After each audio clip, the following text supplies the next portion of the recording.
Well, so here I am at Minnesota Leather Pride, and I've been coming to Minnesota Leather Pride, well, for about 15 years now. It's been, boy, it's been quite a journey.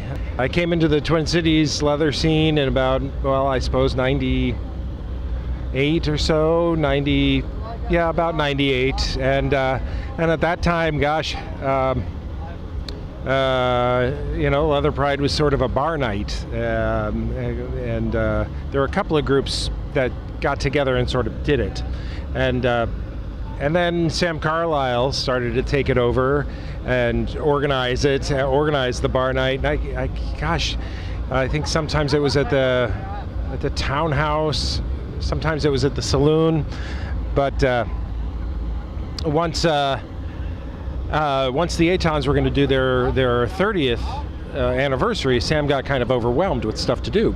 So he asked if I would organize Leather Pride, and I said, sure, I would. And I didn't know too much about it because I'd only been in the community for a couple of years by that time, and this was, I think, 99 or 2000. No, I think it was like 2000. And so I said, sure, I'll do that. So I thought, well, now I've got it, what do I want to do with it? So I thought, let's make it more of an event. Let's make it more of a thing than just a bar night. And I was getting involved with the pan community at that time as well. And I really wanted to bridge the gap between the gay community and the pan community, because once I discovered the pan community here in the cities, it was such a huge community and nobody was really tapping into that community at all. And I thought, wow, here's a resource, and they play like crazy. And I thought, well, we could put these things together. So I got together with Vicky and I said, I need help because you know people, you know the gay men's community a lot better than I do, and this community as a whole a lot better than I do because I'd only been in it for a couple of years. And so she said, sure, I'll help you out with that.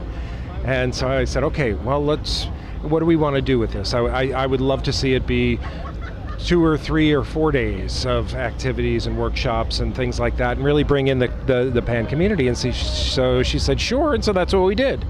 And it was really successful. We had our friends Peter and Val put together the posters, and then we had the big Leather Pride flag. So we got a contingency together to march with the flag down Hennepin in the parade. And the whole weekend was terrific. And so after that, Vicky and I kind of said, okay, this is what we're going to do. We're going to we ran it this year, we'll run it again next year, then we'll train people to run it the 3rd year, and then the 4th year we'll kind of step back and let other people run it. And so that's what we did.